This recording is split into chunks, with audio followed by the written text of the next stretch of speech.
nod, at least nod to every. You're being recorded. This is a live studio audience. Thank you so much for being here, all of you. I so appreciate it. So who's the first time they've been to a Think Again, Faith Again? That's cool. Great. Well, welcome. We're delighted to have you. You can go on my website and read the history about this, but just in general, know that this is a space that you can share your thoughts and your feelings without worrying about being censured or judged or anything, so, I mean. I may applaud. I often have people from other faiths or no faith come. A couple of friends sometimes come who are atheists. So there's no presumption that you are any particular place in your thinking or faith journey. It's a combination, kind of a secular faith space. And just delighted to explore with you. So welcome. We've been going about 13 years now doing this. Yes. Can you please ask the people Sorry. in Zoom to give a thumbs up because nobody's answering? Bob and Gloria from California. Can you hear you? Oh, Yeah, they can okay. hear. All right. Good to see you guys. See you. Thank you. Thank you. Hey there. So let's see. Let me make sure I thank everybody. I want to thank Jim and Judy for providing this lovely space, this home, the compound, as they call it. So they have kids that live next door here, and they can shut the door on them if we don't want them here, but they're out of town. And then they have a daughter that lives in that front house that she came by. That's kind of fun. But thank you, Jim and Judy, for being so hospitable to show your place. And Brent and Eric, you've come about a 2-hour drive from the lab. Depends how fast you go, but about an hour and a half to 2 hours. Yeah. So thank you for traveling so far. I know Brent since she was maybe that tall, she was just a youngster. And lots of fun stories I could tell you about Brent, but I won't take the time to do that. She probably appreciates that. But, so happy to have her and her husband Eric. And they for a while had this really awesome band, Mateo. This kind of Asian fusion, folk, jazz. Did I miss any words? I would say we're the #1 Asian folk fusion band in Salt Lake. Or at least in the East Snow Creek area. Yeah, no, it's Super off the super charts. cool music, both really good writers, of the songs themselves. So I put a link on that website, my website for that, a little article that I think City Weekly did on them as well. Do you guys do that at all anymore? Too busy farming and ranching and raising kids. The US-China political situation. Fraught, so, Too fraught. yeah, And you both serve missions in China, Taiwan. yeah. Well, China thinks it's theirs. Yeah. We have Latter-day Saint, Jesus Christ Latter-day Saint missions there, not at the same time. And then you were running the Confucius Center up at the U for a while, right? It was, yeah. And then tell me, there's still some involvement with Chinese things on the ranch, right? Yeah. Or maybe yeah. not now, maybe Yeah, not since It's all Trump. top secret, but no, yeah. That was the Chinese government grants that we run for like promotion of Chinese language and culture in the US. And so we've been involved in the Chinese dual immersion program Yeah, for a lot of years. And we also, so recently at the ranch, we've been running Chinese outdoor adventure language for US kids, Department of Defense funded stuff. And oh, Department of Defense. yeah, so US, That should be pretty safe. yeah. Well, that's great. And I have taken some boys up there within our church, LDS church, and they do a great job helping them, teaching them to climb and stuff. So really fun. I want to thank Faith Matters for providing the Zoom. I'm on their advisory board, and I just take a moment to hawk this amazing publication, Wayfair. If you've not seen it, you can paw through them afterwards. This is all their issues so far. It's quarterly, right? Quarterly? Yeah. Or so. And they have a lot of poetry in here. That's one reason I brought it. And And I'm gonna read, once we get going, a poem from Bryn, who got published in here a couple years ago, I think. But they have essays, and so Wayfair, Faith Matters is a very expansive view of the gospel of Jesus Christ, with the Church of Jesus Christ being that core. Much more than you would probably find in your typical LDS congregation, much more expansive, inclusive, exploring challenging things often. They have a gathering restore in September. They have a podcast every week with a husband and wife team, young husband and wife team that do a great job. Anyway, just thefaithmatters.org forum. They're really worth checking out. And my dear wife managing the Zoom conversation. I appreciate that. She's been very faithful to support me in this, even though she left the LDS church years ago, like all my kids. It's just me hanging out here on my cell on my own, but that's okay. She's very supportive. I appreciate it. I have asked Eric and Bryn and Eric to do a little musical number because I miss their music. And then, if you don't mind, I'm just going to offer my own kind of prayer. You know, I've had people of almost no faith offer prayer, like this one kind of hippie woman friend that, you know, is into all kinds of interesting things. And it was a beautiful prayer. It was an amazing prayer. And I encourage people to pray how they want. And I prefer to pray to heavenly parents, to include both genders. And I say that to people when I ask and tell them or ask them if they want to pray. And then they pray and they never do that. So I'm going to do that tonight because I miss it. And nobody seems to take the cue when I operate. But first, let's do the musical number. That's okay. I'm going to point this over to Bryn and Eric. Our Zoom audience, I apologize, music does not translate well. So sad, because this is going to be really good.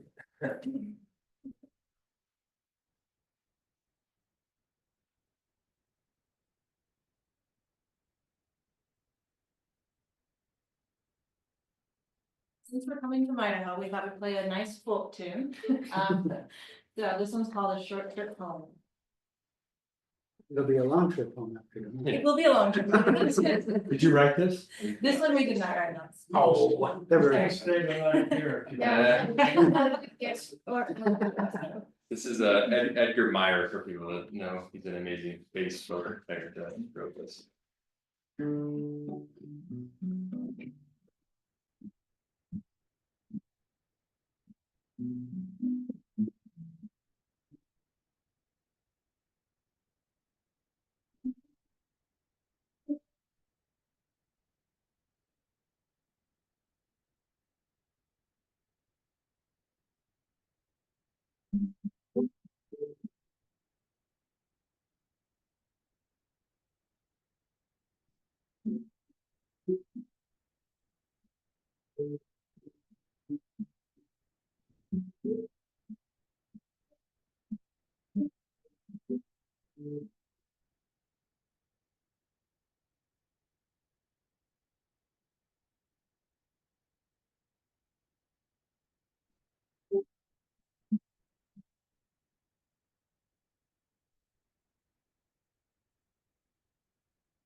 Oh,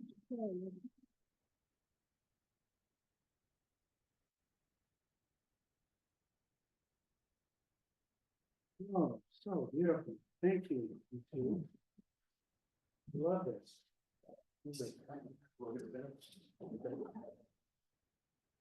All right, so if you don't mind, I'm just gonna offer a little prayer to start.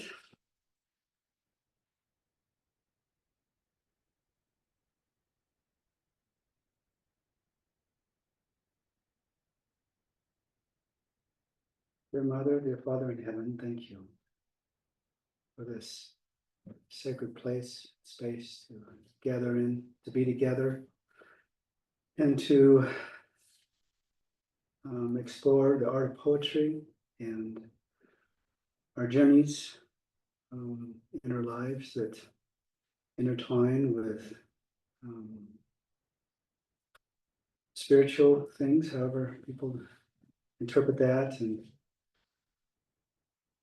we pray that we might, all that are here gathered, might feel comfortable and in good company, in friendly company, where they can express their hearts and tap into their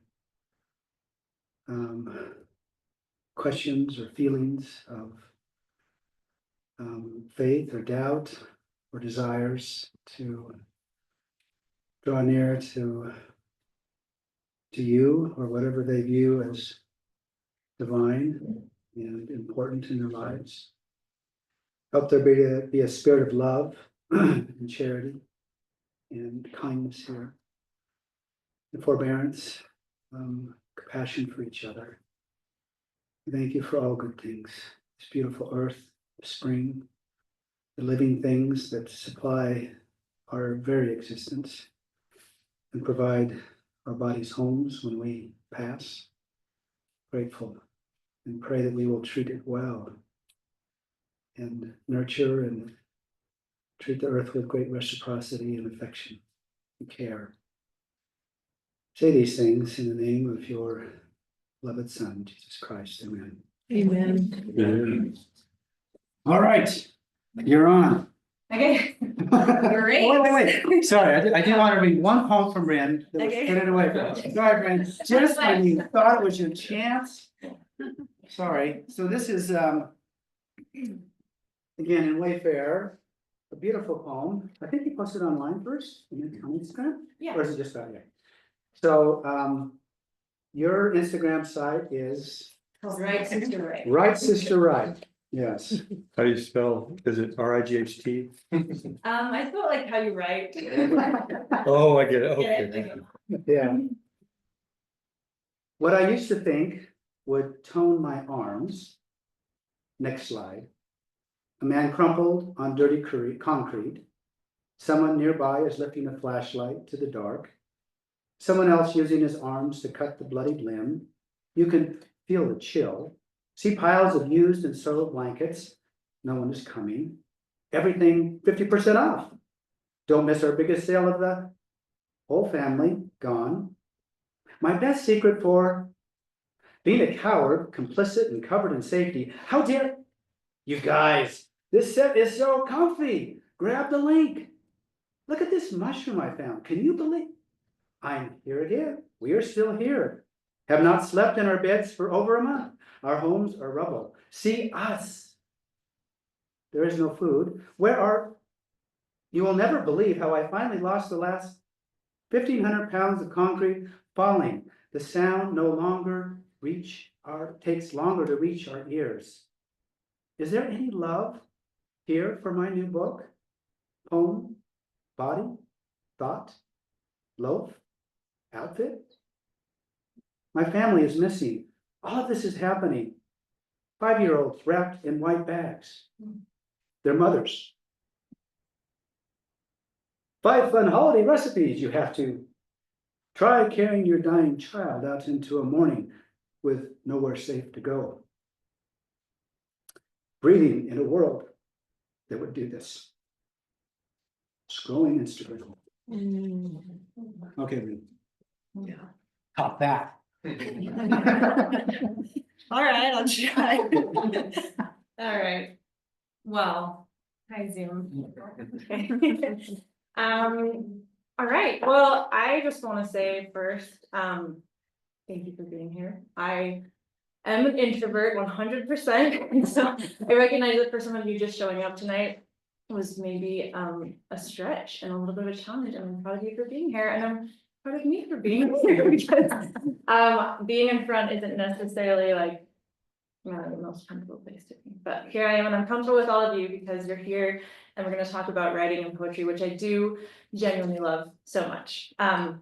So tonight, we're going to talk about two main things.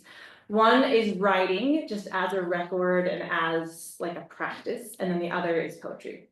But before we do that, I am going to make you do a very elementary school teacher thing, because that's another thing I am. I want you to turn to the people right on either side of you and introduce yourself and share this question. How do you feel about poetry? Or how have you like engaged with poetry in your life? Because I think we kind of need to get that out in the room that some people love poetry, and I bet a lot of you, because you're here, are open to it, but not everyone does, and people have very different experiences with it. So introduce yourself, share a tiny bit about what do you think about poetry? Go ahead.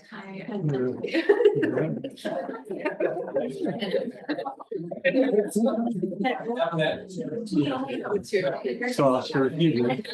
So I'm different. When and when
So it stirs me when I feel like I'm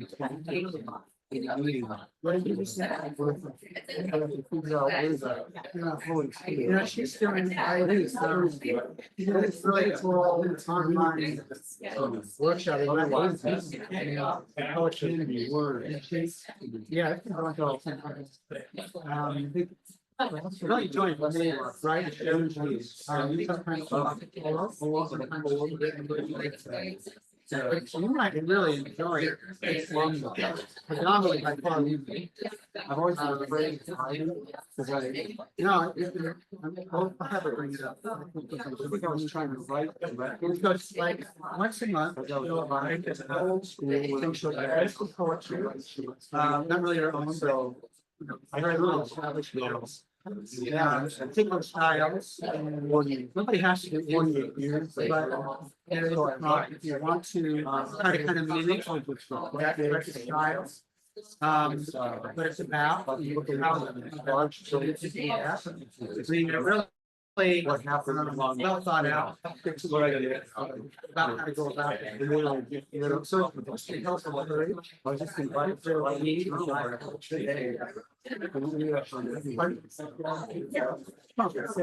Yes. Very, So. So I had this. This When you lovely approach avoidance. I'm not written in before, With writing. but actually, I'm in my first month on Sunday, because I wanted to make sure her teacher knew. Her group knew about this. If they wanted to come do it. But they had never. That was my first month of school. You know, I can tell a lot of them are. Right. Yeah. White guy helping his dad in. Yeah. things.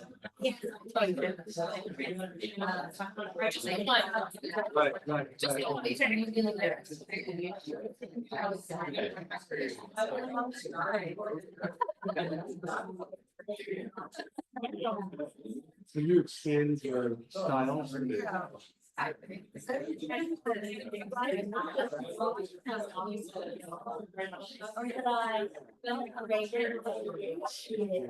Okay, thanks. Thanks for listening.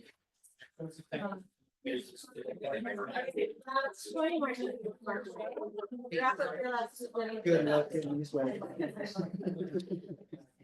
Where was it in here? Okay. I believe so. Yeah, it was on top. That's probably the one. I had Alright, well 63.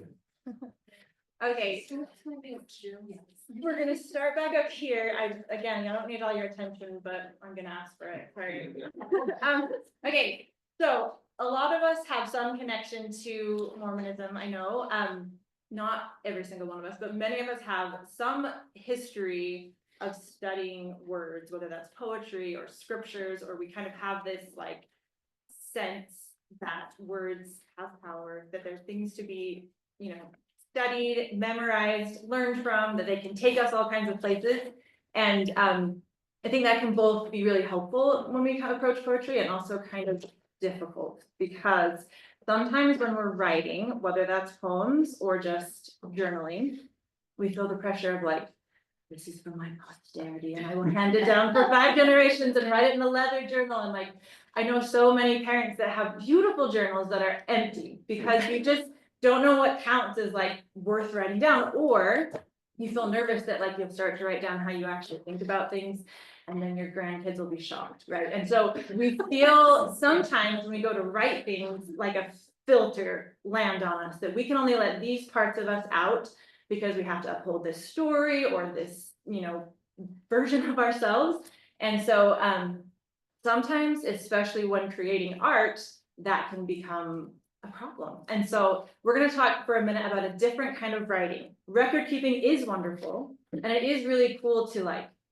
realize that you can be the teller of your own story. You can be the one that does make a record of your life. You can make it as honest as you want. Maybe it's helpful for your grandkids to see like that you're kind of petty and jealous and like also awesome. You can decide to make the record you want, but not all writing has to be a record.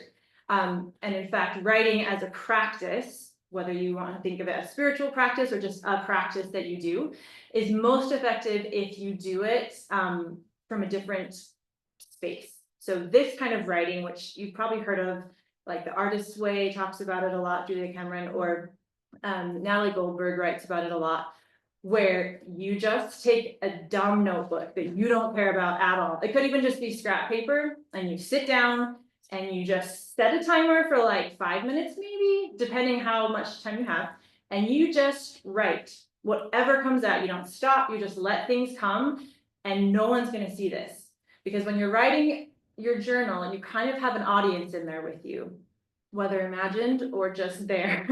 And when you're writing this kind of writing, you're letting it all out, which is a kind of state that we actually don't get into as often as maybe would be healthy for us, because for all sorts of good reasons, we do keep some of ourselves in. So this practice of like taking 5 to 10 minutes, and the more consistently you can do that, the more insight usually you will gain and the more helpful it will feel, is just let yourself go. Let yourself go, go, go, go, go. And the idea here is to not take your pen off the paper, really. I mean, you can, but the idea is just to keep going, don't have any plan, don't have any filter, don't have any goal, just kind of start. And if it's hard to know where to start, because a lot of people look at a blank page and are like, I don't know, you can just start with where you are. Like start by describing the room that you're in, start by describing what you're thinking about, what you're feeling. And often that will start to slowly, again, because it's a weird mode we're not always in, start to lead us places and start to give us kind of some insight, some material, and ways to process things that we can't talk with other people about yet, you know. And for me, I know the title of this workshop involved our spiritual journey. And so for me personally, writing was like, became like a devotion of sorts for me, as I have been processing all kinds of things for years, where I would just write and write and write and write and write.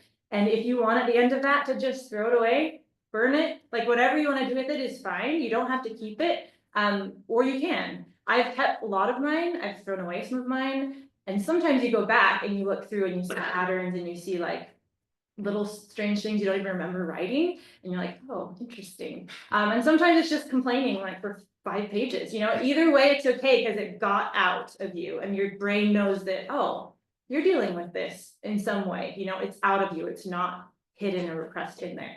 So writing as a practice, when we say that kind of term, it's not writing to be shared necessarily. That is another kind of wonderful writing, but writing as a way to process and to generate ideas and to just explore yourself and what's going on in there, is a really powerful way to use writing. So we're going to get into how you can go from that kind of writing and why I'm talking about that in conjunction with poetry. Because for me, yeah, go ahead. So you talk about journaling, writing, you know, as a hand thing. There was a time when I didn't, when I was ill, I dictated Oh, yeah, writing yeah. my journal. Interesting. And so I'm curious if that, how that relates to what you're talking about. Well, I'm not like the expert on it all, but I know that there has been research about like the actual hand moving gets to a different part of you than typing. Or dictating. But I would say, I mean, however you're getting it out, that sounds great. Helping. Yeah. There's a quote here from Julia Cameron talking about it. She says, writing is a place of transformation, of spiritual alchemy. Daily writing lets you see the room you are living in and the doorway to the world just beyond. Walking across the room of your experience, a word at a time, you reach the doorway. And even if you're a prisoner of your current circumstances, you can swing that door open in your mind. So for me, getting all this junk out, and it wasn't all junk, there's like really cool stuff in there too. You get inspired, you get cool ideas, things connect. I started to feel like, okay, I have this now. I want to make something with it, which is kind of the next impulse.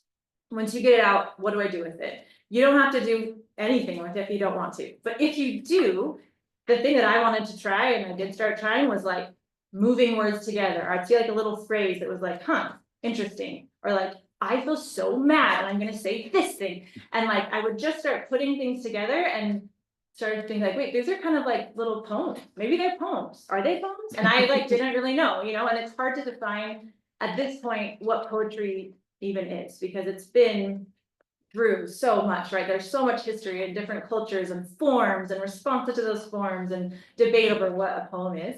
But you may find as you start to do writing practice and let yourself just like really express that there's little things that start to kind of like float up to the top, and you start thinking about those, or you might start noticing little phrases. And like, I just in my notes app would just start taking like, that's a sentence that's cool, or like, oh, this is like this line from a hymn that really like doesn't sit well with me, or does, or whatever. Like, use the words that are floating around in your life and start pulling them together, because often poems are a response to the world, right? And words are in the world, and poems are often words that you pull together that are holding a lot of things. So we're going to talk about okay, the first poem. We're going to do a few readings of poems, and then respond to them. So the first poem that I'm going to read is called Some Like Poetry. Okay, it says, and actually I have this Google Doc that I can share. I made a little QR code if you wanna, I don't know if it would be easy enough to scan it on your phone so you can see the poems as we read them. But Oh. maybe I'll just turn this here, and if you wanna like stand up and come see it, get a little break in You here, can maybe move. or just carry that around. Eric will be my assistant. Pass the QR code. Pass the QR code around.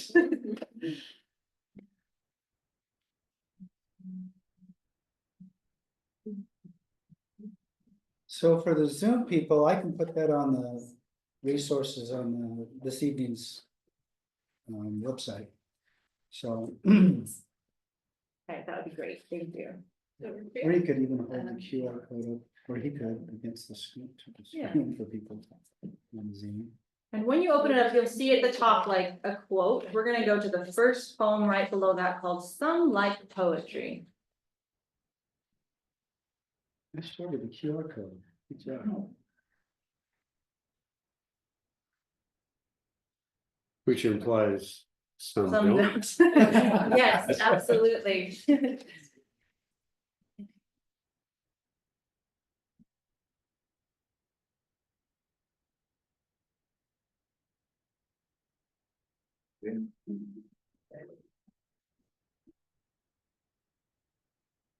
There's a technology test for all of you. I'm- See who passes.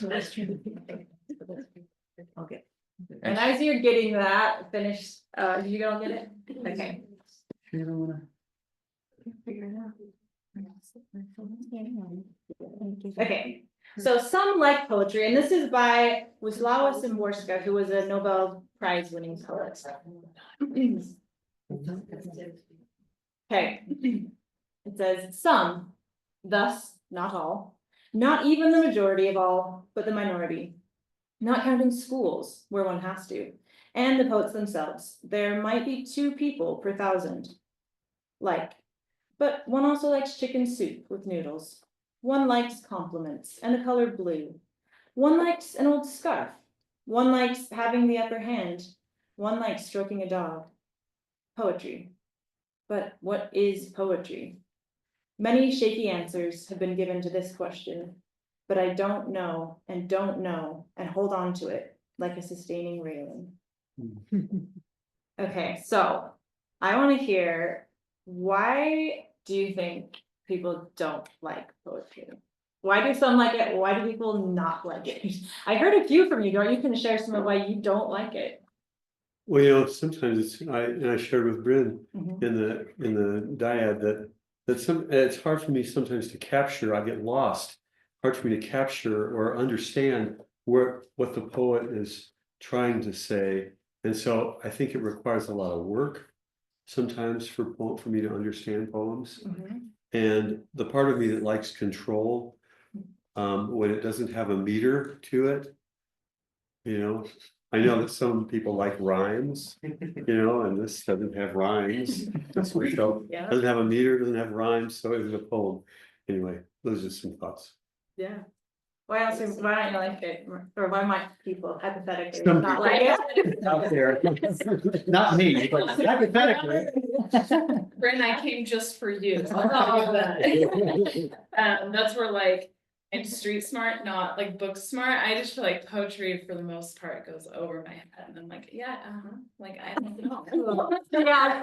But like there's some that are cool, but I think for the most part, like Some, that's not all. Yes, yeah, very valid point and very common. I would say that's kind of like the most common is just like, I don't know, like, and you feel this like that you need to have a response. You need to tell, what did this poet mean? And what, you know, like you feel like you're in an English class and like a pop quiz or something instead of just like something to enjoy. Why else do people not like poems? So I was just Oh. thinking of Martina, so you would retitle it some like some poetry. right? Which is another really important point. We were talking about this too, like with poetry, you say, do you like poetry? It's like saying, do you like music? Do you like dance? Do you like art? Like, it's such a huge category that you may really love one kind of music and hate most of it, right? Or you may hate one kind of music, but like so many other parts. Poetry is huge, and many of us only experience like English class poetry with tested quizzes assigned and essays. And do not know like this whole other, you know, realm of poetry. So it's a very big category to say like, do you like it or not? But yes, As you were commenting to her comment, you Yeah. said, oh no, lost my. It just made me think of how some people look at paintings, mhm, art, and there's this need to be able to feel something from it, to understand what the artist was trying to communicate. yes, And there's nothing, like, it's not connecting at all. yeah, And that dawned on me, that was similar to what you were saying, that poems are kind of the same way. Some poems are like, I have no idea. And then other poems are like, oh my gosh, that just. So I don't know if I like them or I don't.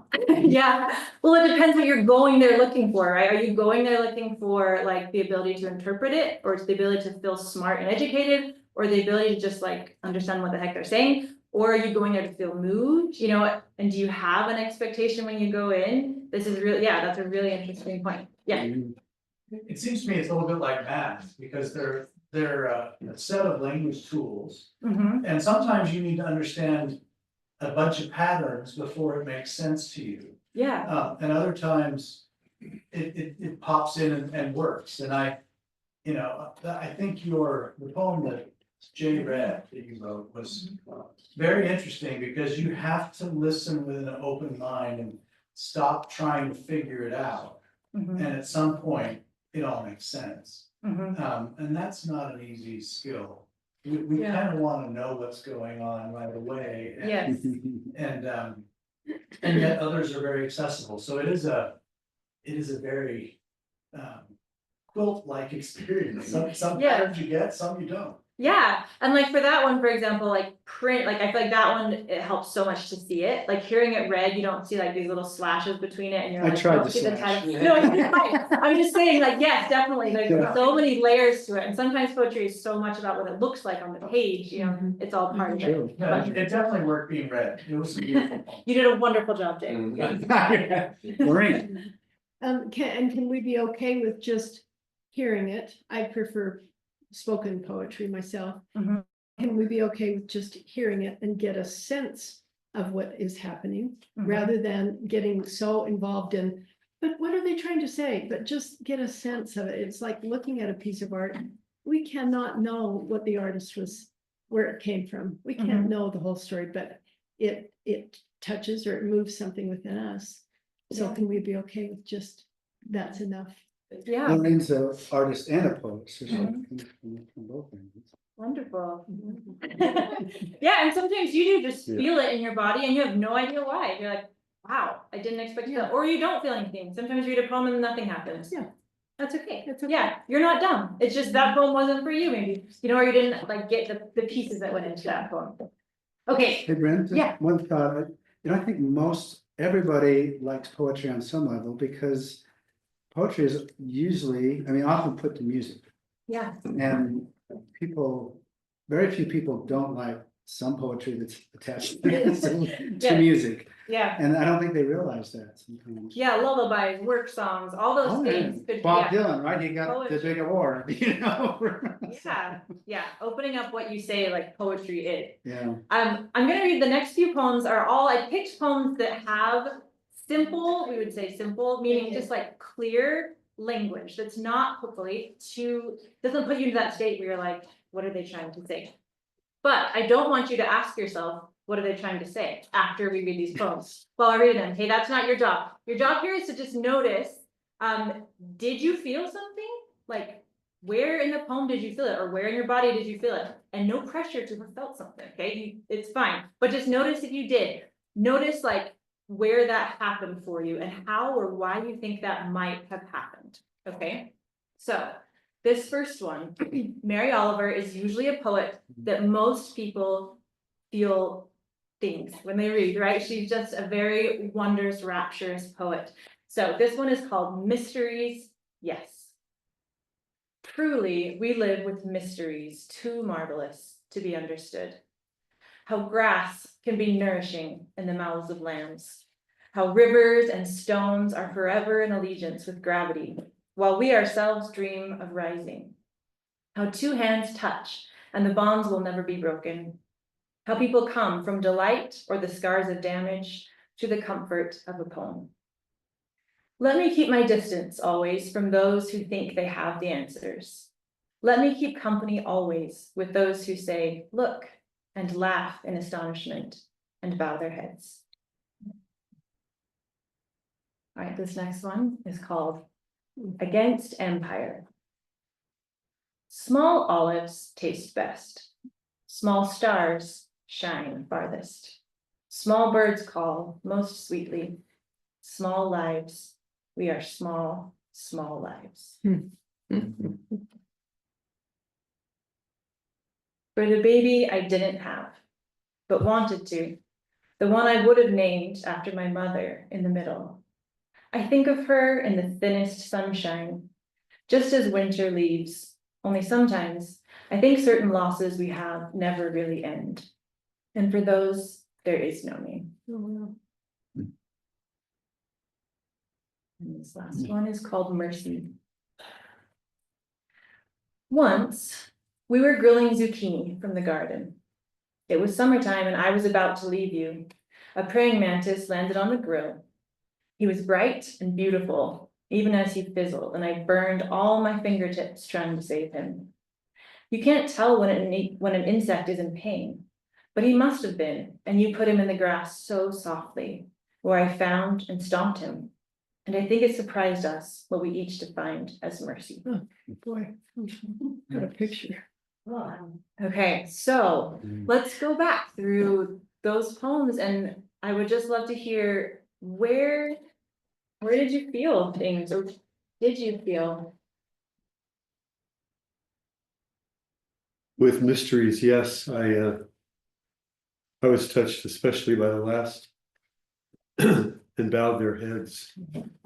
It reflects a reverence and almost like a prayer that those things, rivers, stones, lands, are sacred, and it's the prayer of nature happening here. So that touched me. Mary Oliver has a way of taking you there. The grass in the mouths of the lambs. I mean, wow. Just love the way you can feel it, you can sense where she is. Yeah, textures, yeah. And she made me think about it because I don't necessarily agree that it's not good to be with people who have answers. As long as the answer is the beginning of the next question. To never have answers is almost as bad as to always have answers. Yeah, and you don't have to agree with the poet either, you know, that's always welcome to have a different opinion than the poet, yes. Okay, I think that's what's so cool about poetry, like to have the answers is different than to say have answers. I think that's just a cool moment of poetry, right? Is like the power of the word, right? To say, Power of the word the. yeah, the power of the word the. And I think that's where poetry is so important. Each word does a lot of work and changes the whole thing, and it forces you to really pay attention to each word and think about, and get you thinking about, is it those that have all the answers, have the answers, and Yeah, I mean, poetry definitely is like words matter, right? It makes you think about how and why and what they're doing and re-emphasizing every word matters. Yeah. And just her phrase, let me keep my distance, let me keep company. It's almost like acknowledging a higher power that owns this mystery. Let me, is the word bequest? No, it's a request, you know, to one that gives us company and it gives us distance. It's just, again, the mystery of a prayer of nature. Yeah, and like all art, I mean, we're coming to it as very different people. What it means to you is going to be very different than what it means to you, and your experience with each of these poems, depends on your lived experience, is going to be, you know, very different. And sometimes poets will get told, wow, this poem, you know, did this to me, and they're like, oh, I'm glad, like I had no idea, like that I wasn't even trying to make it say that. But that's what's so cool about it, I think, is there's things stored in these images and words that we can access, you know, poets can gather and offer them, and then we come and we make it what it is. Each reader makes the art right there with with the poet. Yeah, like that example, you know, I can see where someone would say, I'm giving myself permission. Yeah, to that's be in this another moment equally fair reading And of it. appreciate it, as Yeah. opposed to, I mean, I can see it both ways. Yeah, yeah, yeah. Does anybody else have any thoughts or comments? I'll make sure everybody gets a Yeah. chance to comment. I get hung up a lot with like what I try to figure out what the poet's meaning was, right? Mhm. So two roads diverged in a yellow wood and people are like, the road less traveled, like that's what's important. Like, but is that what he meant? I read essays where he's like, no, that's not what I meant. Yeah, Yeah. But I can't figure out, like, I haven't found a place where he said what he meant, but it feels very important to me Mhm. to try and find out what the poet meant, because the poet wrote it, right? Mhm. So I think that things can take on a life of their own and be beautiful and be meaningful to people, but also like, surely there must be Meaning, yeah. yeah, I think, and definitely, I think there's so many kinds of poetry and poets, and some like may not be able to explain to you what it meant. You know, they might have felt this thing come, put it together and offered it. Others had a very clear intention. And as the reader, you can decide, does that matter to me? And if it does, keep seeking, what did this poet mean, you know, and if it doesn't, you don't have to know necessarily, you know. Like both are equally a valid Rorschach, ways. like Yeah, a it feels Rorschach, like- you know. Yes. Yeah, oh, through the, yes. I'm so glad I came. I'm already just I'm like, so glad you came. I was expressing earlier that poetry actually is very intimidating to me, Uh-huh, but I'm very intrigued by it and I want to love it, uh-huh. but I haven't. Really. Uh-huh. But I'm already like moving. I'm so glad. Come on in, join the party. It's great in here. So, part of that, Jay was talking, and it's very true, music is like a lot of verse. Yeah. A lot of, could be called poetry, Mm-hmm. and there's a lot of songs I'll hear the verse. And I'll love the song, and then I'll hear the rest of it, I'm like, no, I don't like that. Yeah. But I wanna hear that verse over and over and over, cause Mhm. I connect with the verse. Yeah. In reading one of these, there were a couple of lines that just clutched me. Yeah. But the rest of it, maybe not so much, but I Yeah. realized just like I can love a song, but not like the whole thing. But Yeah. still really love the song or love a piece, it's okay to love a piece of it. Yeah, it's like your life, right? You Yeah. can love a piece of your life, but not the whole thing, and that's okay too, right? But Yes. see, I didn't realize that before, I thought I had to like understand it and love the whole thing. You don't. And I don't. That's I wonderful. can, because maybe the point isn't about understanding where they were coming from. It's more about helping someone connect with something inside themselves. Amen. And it's Absolutely. different Yes. for everyone. Yeah. That guy over there. Okay, sorry, I yes. just had, I thought it was such an inspiring thought. I just think it's cool though when you dislike something a lot, like to actually think about it too. Like there's a lot of like interesting things that are open like that. Why do I hate that image so much? Like I think it's fascinating. But I think like to me the mantis one, I hadn't read that one. Mhm. So powerful, and I think it's just so cool. Like I think to dwell on those like little images, like little things that happened. Mhm. And to actually like to write those out, like the ones that like just spin around, like that you ruminate on, like these little image things that happen to you or you experience that you kind of surprised yourself that happened and you can't let go. Like I think laying that out on paper and putting breaks, like line breaks on it and just like looking at it and seeing yourself reflected back. I think it's such a cool way to do poetry, like and yeah, just like look at these cool little beautiful moments that happen that obviously are meaningful because your brain won't let go. And Yeah. so it's a cool way Yeah. to get it out and look at it. Like, Yeah, and even like another cool layer that's in poetry, I'm just gonna be like the cheerleader for poetry tonight. Hope everyone loves poetry, right? Is the way that you control the breath, right? When you put these words, if you just write them out in prose, people just read through them. But as a poet, you can like make the spots where you're intending people to, Pause. pause and see the white space around it. And all of that goes into how it's perceived and experienced, which is really cool and really unique about poetry. Very cool. Okay, let's look at the Against Empire one. It's just tiny and I really love this one, not only because I love small things, But I really, really love this one, how simple the words are, but how powerful an insight into just like the antithesis of what we think we need to be. Bigger, better, always like achieving more. And I love how he just, small lives, we are small lives. What else did you like or dislike about that one? Or maybe you didn't feel anything, that's fine. Yeah, Well, when I read it, I didn't notice the title. Yeah. Yeah. And so I was yeah. trying to decide, okay, what did the poet mean? And then title goes, oh, I actually have a particular slant I want you to pay attention to. yes, And I think that's interesting. And, Yes. and like the next one, the title is part of the, is the first line. Run on, which yes. Again, is another interesting use of the title the author has. yes, yeah, titles are huge, and so, I mean, not every single poem, again, like we've said, there's a variety, but often the title will feel like this totally different thing than the poem, and then the poem is the conversation between those, and that's where a lot of the meaning comes out. Okay, we're gonna, Brent, yeah, so one just brief thought, to kind of go back to your comment about what the poet maybe meant, yes, which could change for that poet as the years progress. Yeah. You may read it different, and that makes me think, for years, I have journaled scriptures. Mhm. And the Jewish tradition has what they call midrash. And it's a bit of poetry where they take some tradition scripture and then they just take it wherever the heart, or whatever they call it, the spirit leads them. And for my spiritual journey, that's been super impactful. I've got written journals, that thick, from years and years of doing that.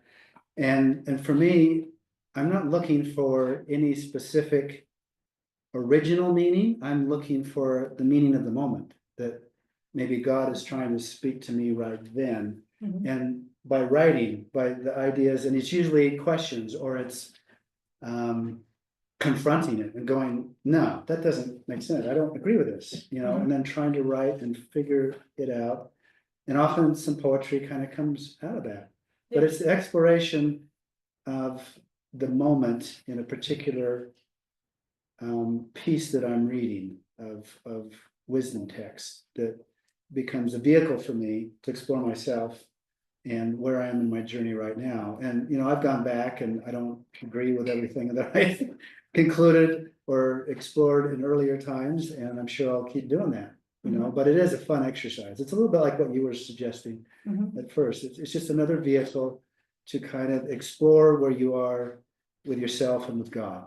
Mhm. So, It's self-discovery. I mean, we're discovering ours and discover, I like that. discover, we're uncovering ourselves, revealing I like ourselves that. I like through that. this. Beautiful. Thank Okay, you. sorry. No, thank you.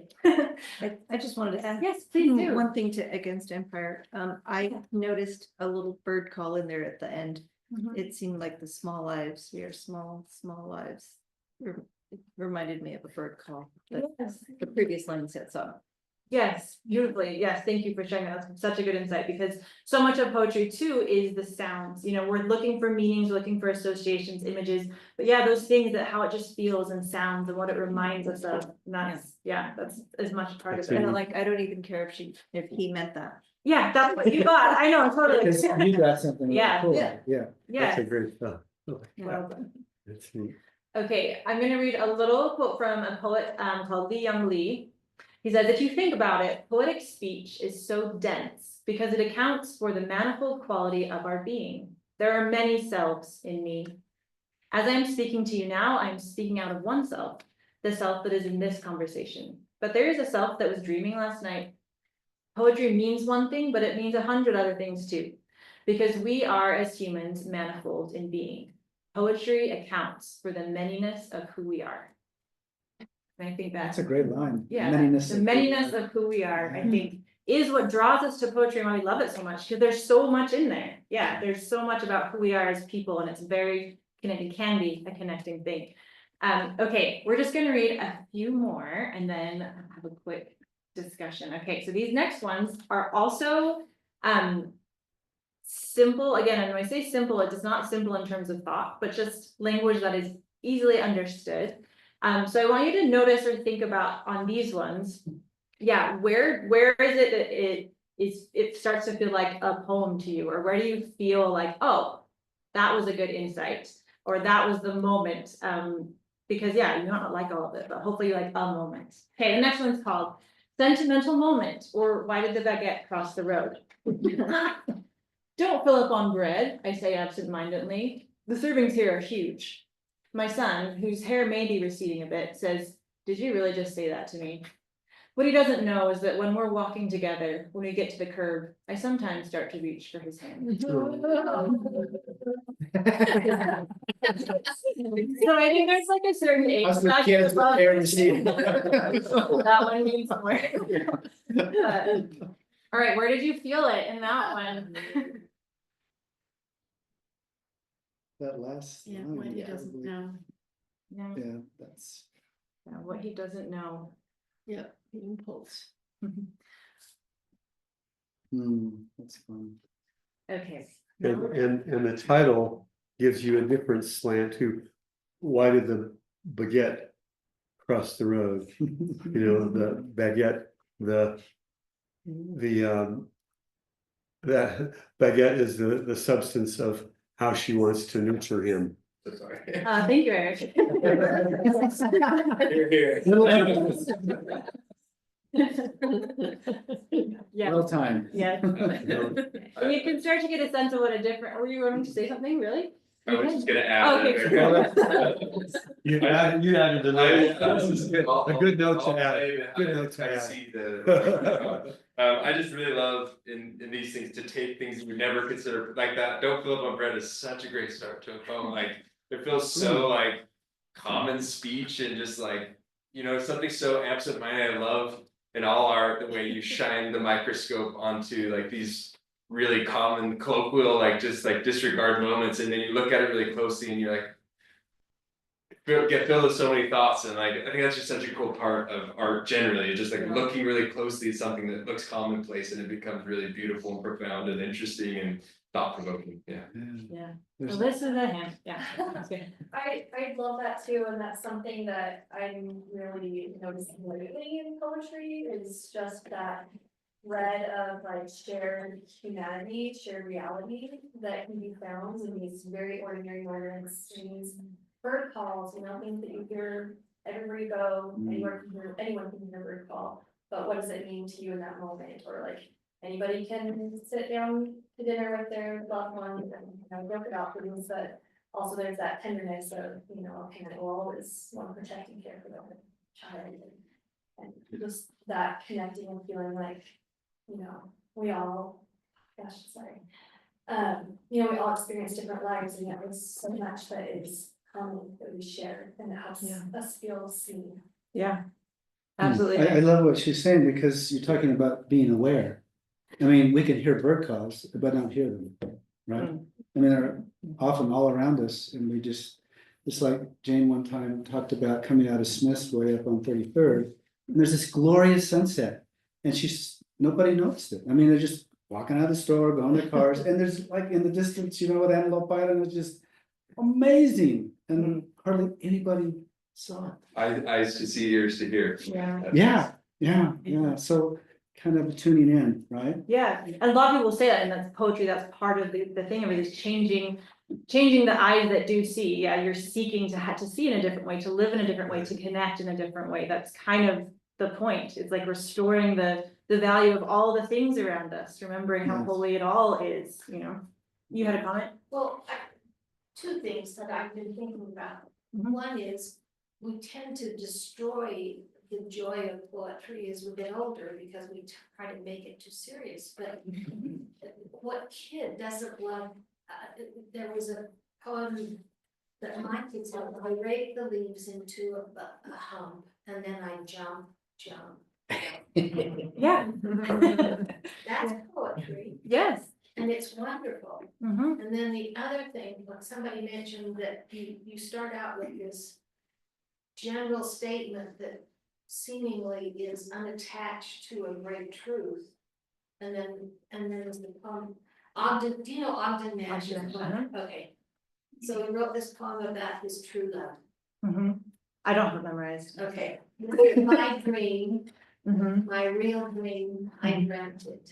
Mhm. I dreamed that my hair was kempt. And I dreamed that my true love uncounted. Yeah. And I love, yes, and there's just such a joy in language, which I think is another, see, there's so many gifts to culture, I hope you love it. Yes, it just returns that joy of like, words are amazing, and yeah, we can just have fun with them, and put them together in silly ways, right? And there's something about poetry too that does rhyme and has meter that's just as valuable, that helps us keep it helps us remember it so much longer and pull it out when we need it, you know, it's a really amazing thing. All right, this next one's You called, remember the hymns because the hymns have poetry in the lyrics. yes, absolutely. So now I know why Jim's hair is sometimes messed up.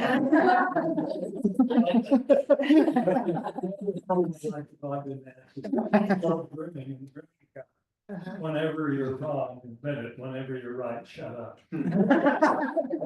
That's a great one. That's really great. Okay, this one's called From Blossom. You can see it on there. From blossoms comes this brown paper bag of peaches we bought from the boy at the bend in the road where we turned towards signs painted peaches. From laden boughs, from hands, from sweet fellowship in the bins, comes nectar at the roadside. Succulent peaches we devour, dusty skin and all, comes the familiar dust of summer, dust we eat. Oh, to take what we love inside, to carry within us an orchard, to eat not only the skin, but the shade, not only the sugar, but the days, to hold the fruit in our hands, adore it, then bite into the round jubilance of peach. There are days we live as if death were nowhere in the background, from joy to joy to joy, from wing to wing, from blossom to impossible blossom, to sweet impossible blossom. Geez, that's gorgeous. Yeah. Mhm. I think that's another one of those just words, you know, there's the And jubilance simple of words. peach. I mean, there's no complicated words in there, you know? Yeah.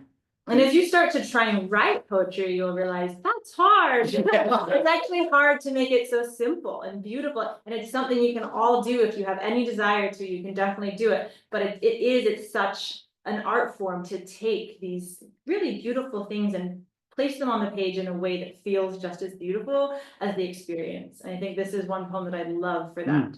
I love how he describes it in a way that you are there. And you also have this kind of bigger idea of living as if death isn't there, but it is, right? And that's what makes this peach so amazing. What did you think of that poem? Were there moments? Haven't we all been to Queen City to study? Yes. Yes. I know, I probably all picture that same I highway. love the phrase, the sweet fellowship in the bins. Mhm. You know, you can see a couple of different visual things in that, but I love that sweet fellowship in the bins. Oh, yes, Martina. I might walk out of here saying I like poetry. That's a win. I think equating it to like what you feel. And also you can just like music comment, and I'm just an emotional person, so. Please here be we go. emotional. Poetry loves emotion. Yeah, Yeah. I think that changes it. It's not about thought. Mhm. It's about like the heart. And the sunset, like talking about the sunset, I was like, oh, I guess that's like, could be nature's poetry, and like Mother Earth speaks so deeply to me. So like, I don't know, it's just interesting to view it all from an emotion perspective. Yeah, which is. We brought tissues. Yes, thank you so much for sharing that. No. I just think there's so much like physical things in the earth that are truth, like true principles, you know, things that come in this poem, especially to me, you know, it starts with blossoms, and in my mind, that's like, you know, the beginning, right? It's like a child or something like that. And then down below, he's saying, comes the familiar dust of summer, dust we eat. So you're thinking now you're in the summertime, you're in the, you know, prime of your life, but you're eating dust, and that symbol of like, you know, dust, we are dust, and dust will become, you know, that throughout our whole lives, there's that connection still to the earth. growing and aging, and, you know, even though death can feel like it's nowhere, it is all around us, and, but there's still blossoms, you know, sweet impossible blossoms, it is all around, despite the, challenges and awful things. Yeah. There's still sweet, Yes. impossible blossoms. I think that's what poetry insists is like, it's all here, all this horrible stuff, you know, and the blossoms, these impossible blossoms are here and we need to witness it and record it and remember it. Yeah. And a ripe peach only lasts a few days. Yes. And so it's, Yeah. it's our job to enjoy it while we have it, Yeah. whether that be, you know, life or a peach. You know? Yes. Yeah. I just keep thinking about like, why do we demand of certain things, like, to know what it means, and other ones we can enjoy without knowing what it means, you know, like we can enjoy so many things without thinking, but what does it mean, you know, like the sunset, like I can only enjoy it if I know what it means, or. It's like, It's a refraction of life. yeah, like, it's such an interesting thing, there's certain things we will only enjoy if we know what it means, and other ones we can just. Something Enjoy. about it, enjoy, like we don't, I think music, we don't always demand to know what it means, those lyrics are often nonsensical when you read them and don't mean very much by themselves and resonate, so I don't know, I think I think the emotion points and that heart kind of just like the experience of it, I think it's nice to step back and like, I don't have to demand meaning of all stuff and I can only enjoy a peach if I know what it means. What is it? When I bite I was it. just gonna call on you, Taylor, the scientist. I'm curious what you're thinking of all this. Well, what I was thinking, you underestimate my ability to ask what everything is. But that's actually why I love poetry, and I'm starting to, because frankly, I ran to a wall asking what everything means.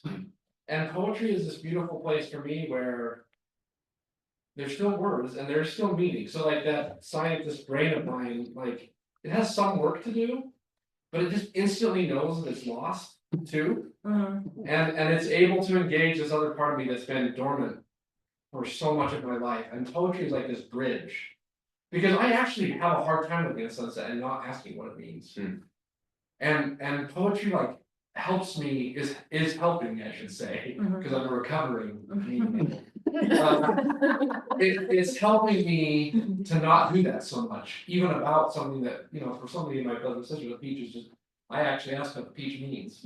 And I love poetry for helping me see that I'm doing that and see that there's another way. It's like it's a bridge. Yeah. For me. That's cool. Very cool. I feel sad that so many English teachers have drilled that into us. And yet, does a little kid say, but Dad, what does it mean? You like that's my dad, I might have said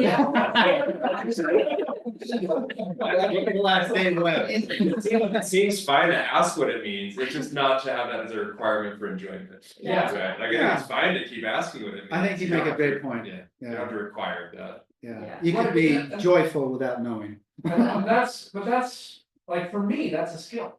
Yeah. That I'm learning, and that brings a lot, it's brought a lot of new joy into my life. Cool. But it's a hard skill, and I just, but poets like. I can tell they have it, and I think that's why I gravitate to. But how about the Jabberwocky was? Yeah. English teacher, yeah. That's it.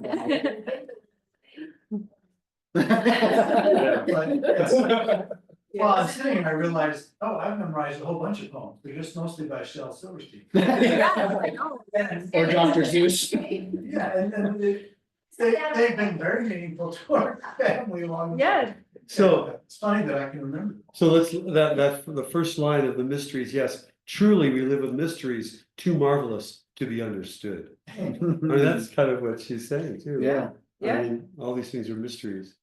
Yes. I love what you shared, Taylor. Yes, that was such a great and really cool thing to remember is we come to poetry, all of us from such different places and for different purposes, and not like, oh, poetry answers all the questions and will give you everything you need. No, but it will give you lots of amazing things, no matter where you're coming to it from. Okay, do we wrap up? I just don't know About 9. how. Okay. Is there gonna be a quiz? No, okay. The next poem is actually called To See It, which is interesting, given what we were just barely saying. Okay, to see it. We need to separate to see the life we've made. We need to leave our house where someone waits for us patiently, warm beneath the sheets. We need to don a sweater, a coat, mittens, wrap a scarf around our neck, stride down the road, a cold winter morning, and turn our head back to see it, perched on the top of the hill, our life, lit from the inside. Okay.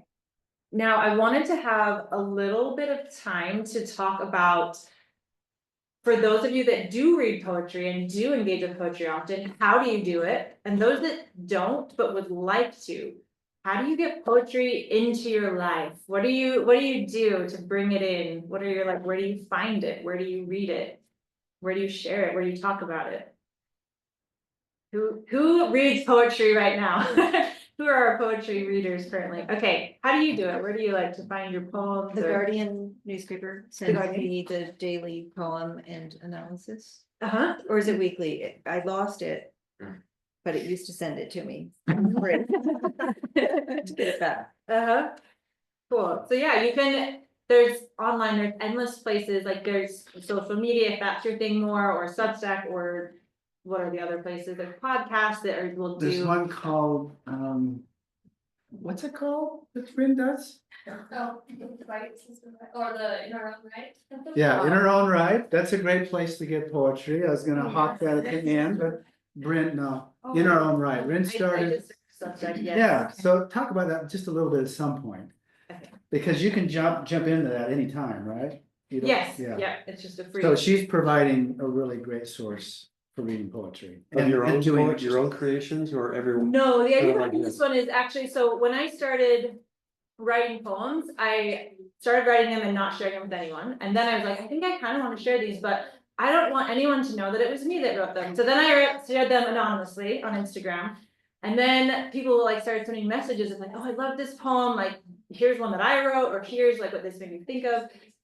Did you ever think of like putting your name on these poems? I was like, maybe. And then I eventually did, and yeah, it started being a thing where I would share work that I had written or like words of other writers, and then people would send me theirs. And it was like such a delight and such an honor to these first attempts at poetry. And a lot of them were about things that like you wouldn't share just on your, public profile necessarily, but Church. or at church or wherever, they're kind of really, I don't know, just Yeah. personal things. Edgy or? Not necessarily edgy, Personal. just like personal, Yeah, it's hard to know you made this creation and it's holding a lot for you and you don't know what to do with it, And so my Substack was kind of taking that idea of like, we need some sort of medium place that's not like, I wanna publish this for the whole internet, or I wanna publish this in a magazine or something, but I do want someone to see this, I want someone to witness this, and I wanna start getting better at poetry, so that was kind of the idea behind the Substack, so we just do like once a month. Alyssa's in it, so she did. We do So once a I'm month, in it and do too. it. So I send some poems, and then at the end of the month, we have a week where on Marco Polo, you can share what, talk about what you've written, and it's like I love reading the poems that people are making, because all of us are like this big range of some have written poems for a few years, some are just barely starting, some are publishing novels, yeah. And everyone's super nice and not like English teachery about how, what did you mean by this? But just kind of encouraging and having a place to share it is really helpful, and it is motivating, and it is like, I don't know, it's enriching, and that's, yeah. Well, Yeah. Bryn does a great job of prompting and collecting, like you've seen tonight, collecting poetry to spur you on, and then sometimes inviting us without pressure to follow a particular form, Yeah. a way of poetry. So it's, you do a great job of preparation beforehand to help set the table for us to partake. Thank you. Yes. I'm curious, going back to like, you're putting it out there, like you had all this, and you needed a place for it to live or Yeah. grow or whatnot. And was it like fear of criticism? Like what was the self-talk that was holding you back? From attaching her name? Or attaching your name, like it was. Like, was it just so personal that you just wanted it to, I don't know. Yeah, so for me, it was two main things. At the time, it was like very church related. And I was not feeling like I wanted to be publicly speaking necessarily all these things that I was feeling at that time. And so, yeah, I didn't feel like I wanted everybody to know that was me writing that maybe. So it would be topic specific. And then also the other was just feeling like I am very aware that I'm a beginner poet. I'm not necessarily great at it. And so there was part of me that felt like I don't know, I don't want to put this out as like, here I am, look at me. You know, I'm not very good at this yet, but it felt like there was something of value there. And I did feel an impulse to share, but it felt, yeah, it just felt like safer to be like, here world, you can have this, but it doesn't have to be attached to me. And then you attach, like, once you did feel that it was in a safe space, I mean, essentially, you created the space, you created the safe space then for others to. Eventually, yeah, and I think eventually it was just like, I also kind of was progressing as far as how okay I was about like where I was landing or what choices I was making or what I was okay with people knowing. And then I felt like, whatever, sure, I'll put my name on it. So then I did. And then, yeah, then it does feel like it is, I don't know, it is kind of it can be kind of a funny thing to just put your poems that are not that great out onto the, internet, because you're like, who knows what people are gonna say? They're gonna say all kinds of things, but again, we're little dusty peaches and we better enjoy it while while we can, so, yeah. Yeah. There's so much power in like sharing with people, right? Even if they don't know who you are, but like Yeah. having that sharing back and forth, and I think that's so valuable. And there are very many places in our lives, a lot of people are very isolated in our culture right now, in our society, and what spaces do you have where you can just show up with all your bumps and bruises, and accept others with their Yeah, and it's fun too to just, again, to like bring that joy back into poetry, like reading and making, where you're not stressed, because if it's intimidating to like read it, it's way intimidating to write it too, because you're like, who do I think I am, and you try and it just sounds terrible at first. So not always, you'll have little glimmers, but yeah, it's a hard thing to do, kind of, and so it's fun to do it in good company. So, okay. Well, that's Don't let that shut you down. Go ahead and. What's that for whom the bell tolls? It tolls for me. Oh, thank you. Satellite says 6 more minutes. She's looking for her. Okay. on purpose. Yeah, Okay. that goes cultural. The 6-minute warning. Okay, well, I can read just a couple quotes from Ada Limon is the US Poet Laureate right now. And she had a fun, just as you start to, if any of you do start to try and write, which I hope you do, you may feel this. She said, I wish poems came out fully formed. Sometimes I think they do come out more done than I expect, but usually that's because it's something that's been moving in my body for a long time before I put it down on the page. Either if it's the language, the music, or the image, so that by the time it comes out and I'm actually writing, it is somewhat more complete. Those are the days where you have to go play the lottery or something, because it's very rare, but it does happen. So when you start to write, I think one of the biggest things that has helped me is realizing or remembering that you're not sitting down and just trying to like conjure up a poem. Usually it's the other way around. You're deciding, I want to be a poet. I want to engage with poetry. I'm going to start paying attention to things. I'm going to notice the sunset, or I'm going to notice this thing, and then I'm going to do something with what I've noticed. So the poems are out there. The poems are us. The poems are our lives. The poems are this world, right? And we go about noticing them and bringing them together. You're not just having to sit down in front of a page and like make brilliant things come out. So as you start to make poetry, it's a changing of who you are, but maybe not even a changing of who you are. Maybe it's who you actually are all the time. It's just a remembering of who you are. Okay, well, thank you so much for coming. I love talking about poetry with you. So maybe a question or two, and then why don't you pick a poem that you would like to end with to kind of finalize everything? Okay. So That's my question. You just touched on a question I have. Jay talks about how the poetry is the expression of the moment, and yet I hear about poets that craft their words Yeah, carefully, you know, and so whereas the, is there a, you know, a happy medium with that, or is there, I mean, you know, when it shows up on the page, if it's an expression of who I am and what I'm experiencing. It's whether you want to share it or not. Hmm. When you write it, that is just right there, that is the immediacy. If you think it's something you want to share, that's when you have to craft all of it. Do I? It's no longer. Do I have to? No. Yeah, okay. Yeah. See, You and then is that one Helen. of the rules that I have to craft it? I don't give rules. I didn't get that. I was just gonna say, I feel like, and I mentioned this to both my neighbors, I definitely have imposter syndrome, because it's something I've loved, but I've loved other people's, but it's been hard for me to love my own. Yeah. But I feel like a way I felt less intimidated if people just wanna try a different avenue is, a friend introduced me to list poems, I think like a month ago, and it just makes it so much more simple, cause almost like I build a list and then I decide what the list is about, or like it's just super simple and it makes it a lot easier to kind of get the ideas out. List poems. Mhm, so you- Describe that a little more. Just make a list of words. Yeah, so you can decide like my grocery list today, and you can just list out the things to also include like a crying baby or a quiet ride home, as well as like what you actually picked up at the store. Mm. So I feel like that way it makes it a little more accessible and simple. And another way I love to do it, sorry, I'll try to be fast. don't. No, take no, you're as much fine. as you want. You're fine. Is I really love, cause I feel like I'm a painter by nature, so I'm very visual and words are a lot harder for me.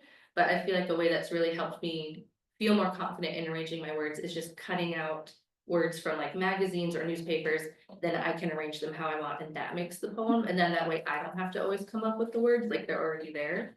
So Yeah. just some ideas if that makes it more simple. That's wonderful, yeah. Found poetry is like the genre of that where you can like take headlines, or you can take. You can do like blackout poems where you find a text and then you're just like blocking out the words you don't want and choosing the ones you do, you know, if coming up with the language is difficult, you can find language and arrange it, yeah. Well, I was gonna say your, Found poems, Found? like I found it, I think your Instagram poem is an example of a list poem. yeah, yeah, That's a good point. yeah. Yeah, and that's a craft item, right? So Mark, you asked if, do you have to use craft? You don't, but you probably have better odds of writing a poem that moves and reaches people if you do use some intentional craft, like metaphor or rhyme or consonant and vowel sounds repeating or writing Alliteration. lines, And stuff. alliteration. Or even symbols just in there, combining you know, some- unusual Yeah, words and- together that, and we've read some tonight that do that very well. Mm. So like Mercy, we didn't talk about this poem, but it's gorgeous. It's Do you want to read it for us? tender. Mercy. Once we were grilling zucchini from the garden. It was summertime and I was about to leave you. A praying mantis landed on the grill. He was bright and beautiful. Even as he fizzled, and I burned all my fingertips trying to save him. You can't tell when an insect is in pain, but he must have been, and you put him in the grass so softly where I found and stomped him. And I think it surprised us what we each defined as mercy. And for me, you know, there's the first impression, and that's, I think, what we talked about, just experiencing the poem before we dive in. But then once we do dive in, which is fun, treasures. Yeah. Like, I noticed, you know, I forgot it was about this couple that had had some trouble in the past, and it's clearly in the past and they're still together. And she's remembering a moment, you know, a day. It was sweet. And she takes this back and forth, like, so there's a use of juxtaposition here between something harsh and something tender, harsh and tender. And you can look at where her lines end, you know, it ends on like a tender word, like beautiful, but then it goes into a line where it's fizzled and burned. And then there's the insect is in pain, but then you put him in the grass so softly, and then but then after softly comes stomp. Yeah. So it's like back and forth, and what does that communicate? It's the nature of their relationship. No, I mean it. Yeah, there's complexity in a relationship. Right, Right. and so what you're saying then is that crafted poetry gives layers perhaps of discovery and meaning and Yeah, it's just like as a musician, like you could say, I'm playing this thing that I feel in the moment, But that there's gonna be a very different result if you're someone that studied for like 20 years versus if you just picked up a violin or something, right? It's still things that are happening alone, but there's so much craft that can go into it. That's hard to perceive necessarily if you haven't tried or learned, but they all impact how we experience it. And so, yeah, definitely as you start to write it, you can learn so many different things about ways to get people to feel the things you're hoping to get them to feel. Because it is very much a craft. It's, yeah, just like so many others. Okay, we'll read our last poem and then we'll wrap it up. This one's called The Thing Is. This is by Ellen Bass. The thing is to love life, to love it, even when you have no stomach for it. And everything you've held dear crumbles like burnt paper in your hands, your throat filled with the silt of it. When grief sits with you, its tropical heat thickening the air, heavy as water, more fit for gills than lungs. When grief weights you down like your own flesh, only more of it, an obesity of grief, you think, how can a body withstand this? Then you hold your life like a face between your palms, a plain face, no charming smile, no violet eyes, and you say, yes, I will take you. I will love you again. There it is. Gosh, that was good. There it is.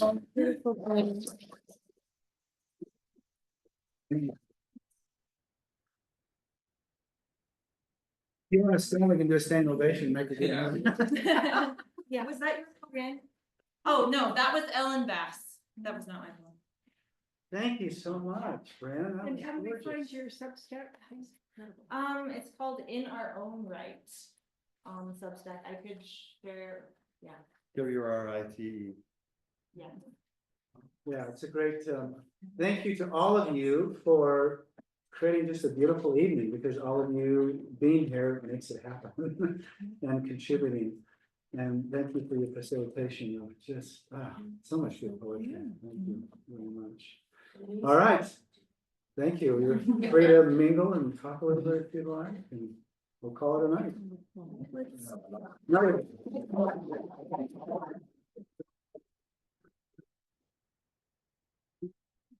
Thank you, Zoom audience, for being with us. Yeah, hello there.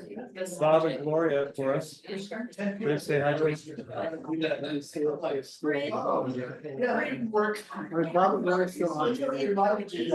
on. So it's called The Thing Is. Okay, that was.